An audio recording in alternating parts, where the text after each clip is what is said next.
Tonight we're focusing in on Zoom with Galaxy AI on the new Samsung Galaxy S24 Ultra.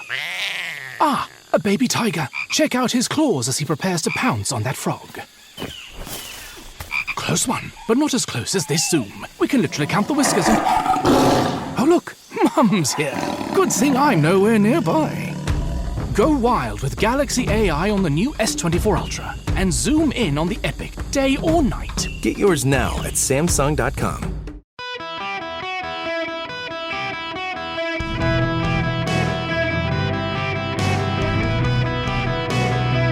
Welcome to the Eric Erickson Show Podcast, Hour 2. Hello, America. Welcome. It is Eric Erickson here. The phone number, 877-973-7425. Should you wish to be a part of this here program, glad to have you with me today. We have a significant topic that needs to be talked about that probably is not going to get a lot of attention nationally other than here. Well, to some degree it will. Let me explain.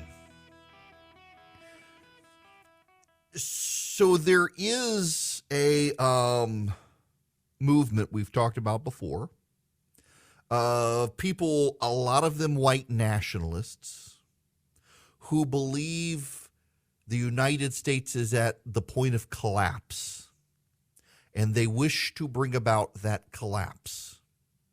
They are called accelerationists. There is a particular strain of people who have embraced a traditional Catholic theology. Unfortunately, our government has done a very bad job of distinguishing all those who embrace traditional Catholic theology, including the Latin Mass, and has essentially said all of these people are accelerationists, which is not true. Accelerationists are not inherently Catholic any more than they are inherently Protestant, but they are a thing. They are a thing that is mostly among white nationalists of the alt-right. They're not really conservatives. They don't actually want to conserve much of anything. In fact, they want to destroy the country. And they believe that they can rebuild it in their image. They are accelerationists. There aren't a lot of them.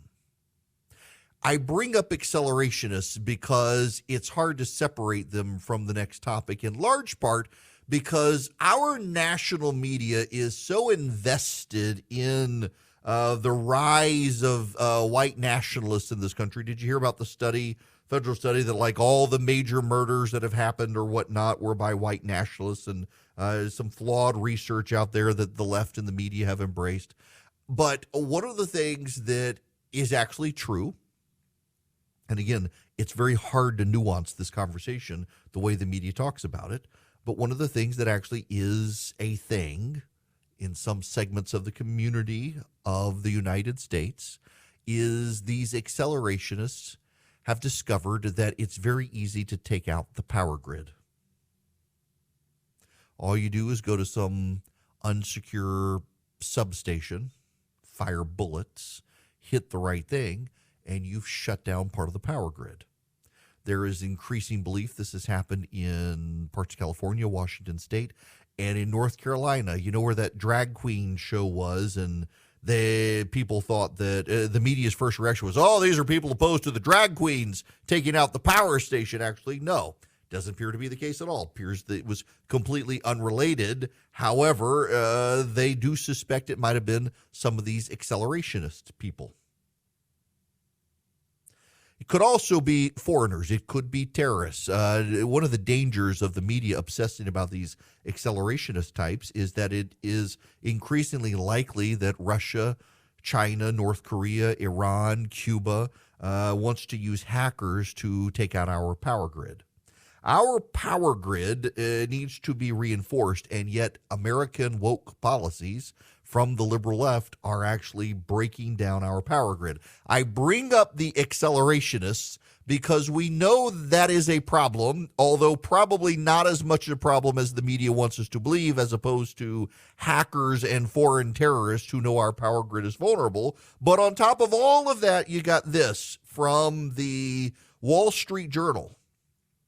The warnings keep coming that the force-fed energy transition to renewable fuels is destabilizing the U.S. electric grid. But is anyone in government paying attention? Another SOS came Friday in an ominous report from PJM Interconnection, one of the nation's largest grid operators. The PJM report forecasts power supply and demand through 2030 across the 13 eastern states in its territory, covering 65 million people. Its top-line conclusion: fossil fuel power plants are retiring much faster than renewable sources are getting developed, which could lead to energy imbalances. That's a delicate way of saying you can expect shortages and blackouts.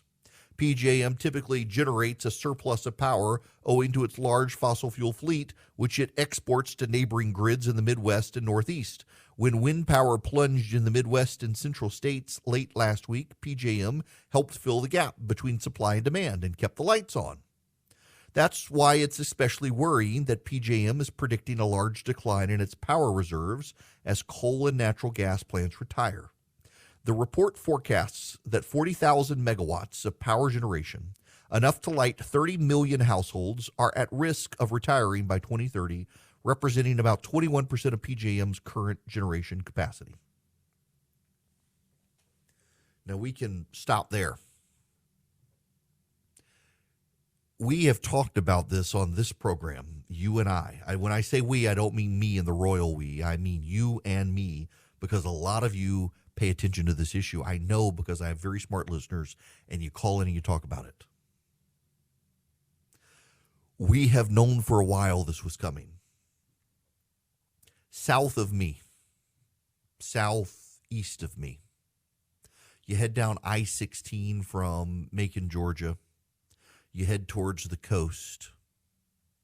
You get to a road, it's called the Golden Isles Parkway, and it goes down as a non-interstate shortcut.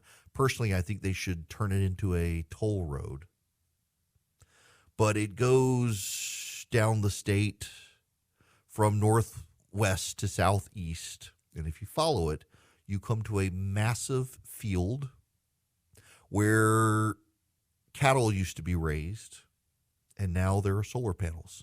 It's the largest solar panel array in the southeast, being built by Georgia Power. It is outside my windows today, very cloudy. The sun is not shining. I don't know how much power that thing could generate today.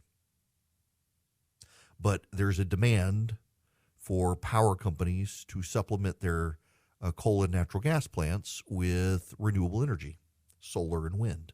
Georgia Power is building a nuclear power plant, the only nuclear power plant construction project ongoing in the United States of America, when there should be much more. It kind of takes an anything and everything to get the power grid going situation with them. Over in Texas, they deregulated to the point and then overcompensated on wind and solar power that during that ice storm, they didn't have enough coal and natural gas and nuclear power plants to keep the power grid going. And then, of course, there's the California situation. The California situation is going to become the American situation unless policymakers act. Here is the problem.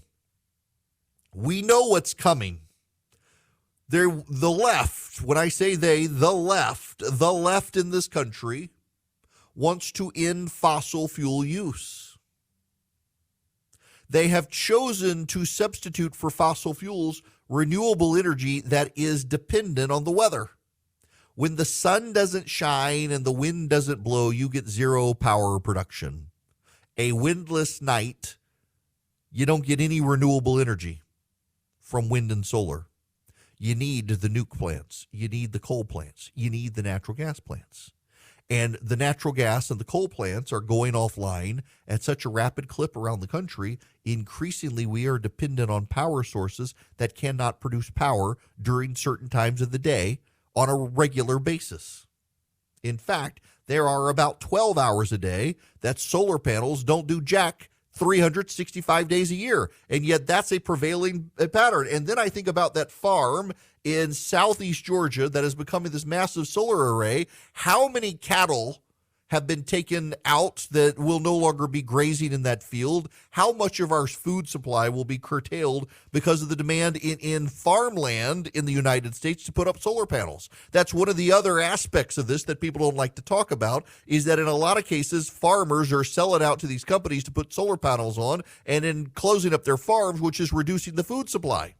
It makes sense to put solar panels in a desert where nothing grows and you don't need water, and it makes no sense to take up productive farmland and turn it into a solar panel array, depriving us of the farm, while also putting solar panels down in an area that gets lots of rain, so there are going to be plenty of times it doesn't work. It doesn't make sense. So much of our power generation in this country and what goes into it and the thought behind it does not make sense unless you understand it is a way to degrade our way of life. And that does seem to be the common thread in so much of what the left proposes when it comes to the environment, is to degrade our way of life. We have become too rich. We must become poorer. We have become too consumerist. We have to spend less money. And the way to get us to spend less money is to cause prices to go up and cause incomes to go down.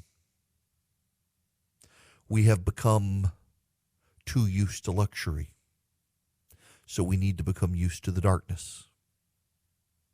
After all, we can't say there's a third world when our power grid functions like the third world. And that seems to be what they want. They want us not to be better than other nations. They want us not to have luxuries other nations don't have. They want us to be like those nations. And instead of bringing those nations up, they've decided to bring us down. It's kind of rudimentary socialism and communism in the power grid system. The problem here is that too many of our policy makers on the left aren't willing to acknowledge these things. This is back to the Wall Street Journal. Many states have established ambitious renewable goals, and the Inflation Reduction Act lavishes enormous subsidies on wind, solar, and batteries. But the report says the historic rate of completion for renewable projects has been approximately 5%, in part because of permitting challenges. In an optimistic case, the report estimates 21,000 megawatts of wind, solar, and battery storage capacity will be added to the grid by 2030, about half as much as the expected fossil fuel retirements. And there's another problem. Demand for electric power will increase amid the growth in data centers and the government's push for the electrification of vehicles, heating, and everything else. Loudoun County, Virginia, boasts the largest concentration of data centers in the world, the report notes. The report doesn't say this, but the conclusion is clear. The green energy transition is incompatible with a growing economy and improving living standards. Renewables don't provide reliable power 24 hours a day, 365 days a year, and the progressive campaign to shut down coal and gas plants that will invariably result in outages. The left is fine with you living in the dark, so long as we save the planet. They're not interested at this point in saving you or improving your life. They're interested in saving the planet, and they've decided we can't do both.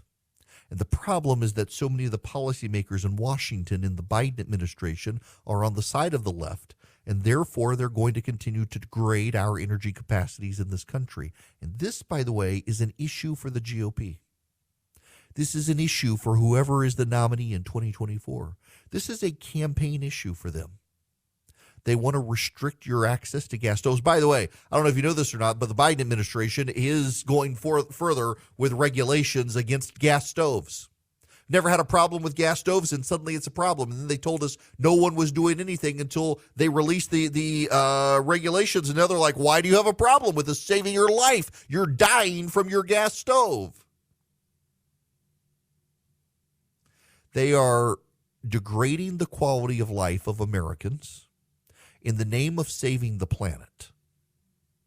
And when the power keeps going out, they're going to tell us, well, it does this all over the world. And you and I will have to be loud enough to say, but not here. And a Republican candidate could probably make that his motto for 2024, but not here. This far, no further. We've overcorrected too much. someone needs to call the left out on this, and it's probably going to have to be the Republican presidential candidate because they're pushing it so far. We're getting reports from nonpartisan, non-political entities saying the power is about to start going out around the country because of the policies of these people. We've gone too far. It's time to stop. So my kid has a queen-size bed. We've got a king-size bed. We got him Bull and Branch sheets, and he's used them. He had like kid sheets, and now he's old enough he doesn't want the action figure sheets anymore. Well, we got lost because, I mean, the sheets look like our sheets, except they're queen-size sheets, and they got put in our closet, and the kid was in despair. We got him Bull and Branch sheets. They've gotten softer and softer, and he's like, where are my real sheets? He refused to sleep until we found the real sheets because they're that soft. They're that good. They're made with a 100% organic cotton thread. They get softer in every wash. You can stay cozy all winter long with a set of Bull and Branch sheets. They really are that good. We have them on multiple beds in our house. My goodness, seriously, my kid, he's finally like, my sheets are for kids. I'm grown up now, and it's just a step of quality above what he had, and now he's like, can't sleep without these sheets.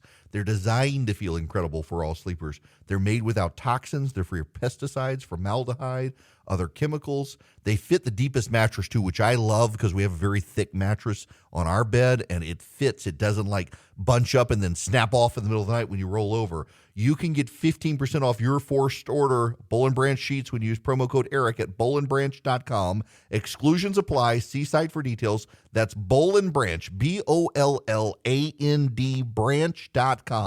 The promo code is ERIC, ERICK. Welcome back. The phone number, 877-973-7425. It's Eric Erickson here. Have y'all been to San Francisco?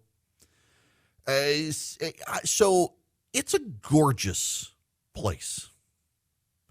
I had to speak at a bar conference out there. A group of lawyers invited me to come talk. I'm still a member of the bar. I hadn't practiced law in years. I'm technically inactive. Can't give you legal advice. Sorry. But I had to go to San Francisco and drive north. I had to go over the Oakland Bridge and through Oakland up into the Napa Valley area. But on the way back, I decided to detour and see the Golden Gate Bridge. And then I went down to Half Moon Bay, south of the city. It is a gorgeous, gorgeous place, ruined by its inhabitants. A friend of mine who might be listening right now used to send me pictures out of office window. He worked for a venture capital firm there, and he would always entitle them Greetings from Behind the Iron Curtain. And there'd be pictures of someone taking a dump on the street, people shooting up heroin. One point it was people shooting at each other in the streets outside his office. It's just a third world hellhole in North America. The New York Times has a piece by Michael Moritz, who's a partner at Sequoia Capital, who's a huge liberal, who points out that San Francisco actually is failing. That he, as a progressive, acknowledges San Francisco is failing. And essentially, and the New York Times is telling progressives, hey, get your act together. Tucker Carlson is using San Francisco and cities like it to discredit progressives. And we can't have all these cities collapsing. Otherwise, people are going to believe him. Problem is, Tucker Carlson is right. And this guy has to acknowledge it. San Francisco is blessed with a Byzantine Kafkaesque bureaucracy that makes getting anything done extremely difficult, particularly for small businesses. And it's lost most of its middle class. It's nice to see the left realizing they have a problem. It took Tucker Carlson for them to realize it. Hi there. It is Eric Erickson here. The phone number is 877-973-7425. If you want to be on the program, I want to switch gears from what I wanted to talk about. We'll get back into what I want to talk about here momentarily. Not that I realize y'all don't care because I haven't even told you what I was going to talk about. But this is something I meant to point out. There is a fight happening around the nation on the Republican side right now to advance school choice around the nation. Whether it's Georgia, my friend Greg Dozal in the state Senate advancing legislation, or Iowa, Arizona, Texas is considering it, Oklahoma, Louisiana has already embraced it. Florida is kind of the role model for education choice reform, thanks to, of all people, Jeb Bush when he was governor in Florida in the early 2000s, kind of was the gold standard. So one of the reasons Florida has moved to the right is because very typically what happens is progressives in government give an entitlement to people. Republicans try to take it back, and they get smacked by voters for trying to take back what the other side has given them. And school choice is an entitlement. It is a conservative entitlement. Republicans say, here, parent, where I'm going to give you money, and you take this money and give it to whichever school you want and send your kid there to get a good education. Democrats in Florida ran against Ron DeSantis saying they were going to roll back that program.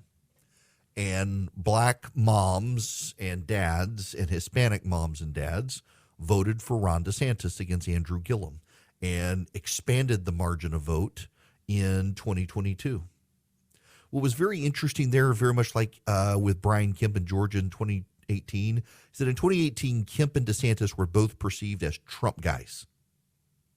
And both explicitly got Trump's endorsement. And there was a segment of voters who did not like that. DeSantis only won by about 1,000 votes. Kemp did better than that, but it was very close. And once voters got to see them as their own men, not Trump men, they were able to expand their margins pretty significantly. DeSantis by 20 points, picking up Miami-Dade County. You'll recall Mike Lindell, the MyPillow nutter, actually believes that Ron DeSantis winning Miami-Dade County and Palm Beach County are proof the election in Florida was stolen because Democrats would never vote for DeSantis or some such. It was loony stuff. DeSantis has been a big advocate of expanding Jeb Bush's education reforms in Florida. Kemp and the Georgia Republicans have not been as supportive of school choice in Georgia. I wish they were more so, because as the state has shifted demographically, it continues to be an area where if they embraced real school choice in Georgia, they could lock in a generational shift for the GOP in the state. It's deeply frustrating to me as a resident of the state of Georgia that our Republican leaders have not been aggressively supporting school choice the way that they could with vouchers. Out of Texas, they're considering it, and it just might pass. And so a group there called Pastors for Texas Children has sprung up. What is notable is that they claim, as they do everything, that actually vouchers are racist. Vouchers are racism. Vouchers, they claim, come from the desegregationist era. They were originally called segregation vouchers, they claim. That after Brown versus Board of Education desegregated schools, that white leaders would give children vouchers, white kids, to get them out of public schools and pay for them to go to private schools. That's their claim without evidence. And in some cases, I actually do believe it was probably true, but well overstated. What's so notable, however, is that this group, Pastors for Children, has tweeted this. Follow along with me. Pastors for Children in Texas is making this argument. Arguing vouchers benefit poor kids of color is ludicrous. Vouchers were invented for white kids to escape racial integration. 70 to 80% of applicants in Arizona, Hawaii, New Hampshire, already in private schools. Vouchers benefit affluent white kids, period. Let's follow along with this logic. Vouchers were invented for white kids to escape racial integration. Vouchers would not benefit poor kids of color. So because poor kids of color have not had the vouchers that benefited white kids, if they were given the vouchers that benefit white kids, they would not have benefit of the vouchers that they don't have now when they were given the vouchers. That's what they're saying, essentially, is that if you give a poor child of color, their phrase, poor kids of color, if you give a poor kid of color a school voucher they've never had before, they would argue that they wouldn't benefit from them. Why? Because only white kids have had them in the past. This is an argument. It's just a deeply stupid argument from these people. Time and time again, and Florida is probably the best example of this. Florida is the gold standard for school choice. It is the one that other states should adopt. For example, in Florida, if your dad is a police officer, the state is going to largely help cover the cost of your private school tuition if you want to go to a private school. It's a system based on a formula based on income that benefits people. It's a fundamentally sound program. It has benefited a number of people, and yet there's so much hesitancy among some Republicans to recognize this as a civil rights issue. There are some very good public schools in America. There are. There are also a lot of bad public schools in America. A lot of the bad public schools in America are in urban areas. And there is a big argument whether those schools are bad because of the social lives of the families that use those schools or because of the schools themselves. I mean, look, this is an argument I'm actually very sympathetic to. Just think about it. You've got a kid who comes to school. The child is from a broken home where there is no father at home. The mother works multiple jobs, and there are gunshots going off in the night in the neighborhood and drive-by shootings. And the child wakes up in the morning, mom is already gone, and he's responsible for getting his younger brothers and sisters. He's 13, and they're 8, 6, and 5. Got to get them ready to school. This is not an unknown thing. This happens in the United States of America. Is it any surprise that kid who's been up all night is hungry and already stressed out is not performing well in school? And is it fair to blame the teachers? I don't think it's fair to blame the teachers. My problem is that increasingly a lot of these schools have given up trying to teach and instead just want to indoctrinate. You got the systemic racism, critical race theory stuff woven into the school program. You've got the DEI, transgender rights and advocacy stuff.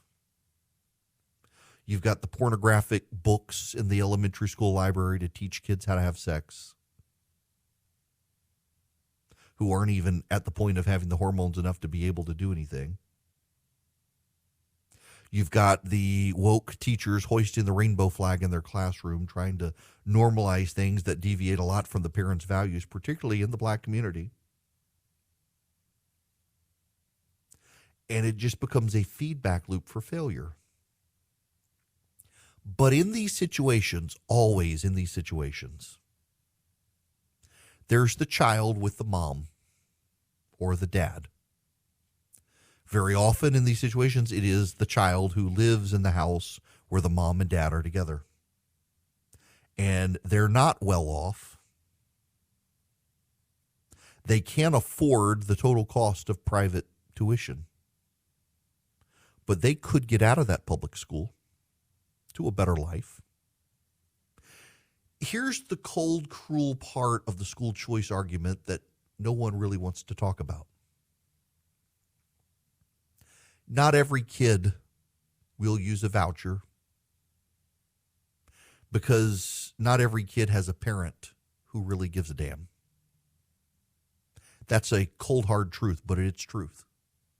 We shouldn't dance around the fact. There are some people who won't because they won't be able to afford the additional subsidy. Their parents may want them to, but they won't. But there are parents who will either use the subsidy to be able to put their kid in a private school or will get an additional job to be able to cover the additional cost of the private school, who will rescue their child from a public school to a private school. The reality is, the painful truth is, you can't fix every kid in a public failing school. You can't save them all. The left's solution, however, is that all of the kids should sink together. The right solution is we should recognize some of the kids are gifted kids who could be better served in a better school, and we should help those kids. They will be productive future members of society if we help their parents get them out of the failing public school, and I am down with that. The idea that every kid must suffer is an idea of the left. It is a collectivist disaster playing out in real time across America in failing schools. I personally believe if we could, as a society, help one smart, gifted kid get out of a failing public school into a good private school, a safe place, where during the day he's not going to have to worry about gang violence in the school or kids beating each other up or discipline problems, so he or she can focus on getting a good education and become a productive member of society, get a college scholarship and become the next great doctor, lawyer, scientist, something, president of the United States. We should help that kid. And we, Republicans, conservatives, want to help them with a school choice program that the left tells us won't work because they've never had access to it before. Therefore, it won't work. And how dare you allow some kids an escape from a public school?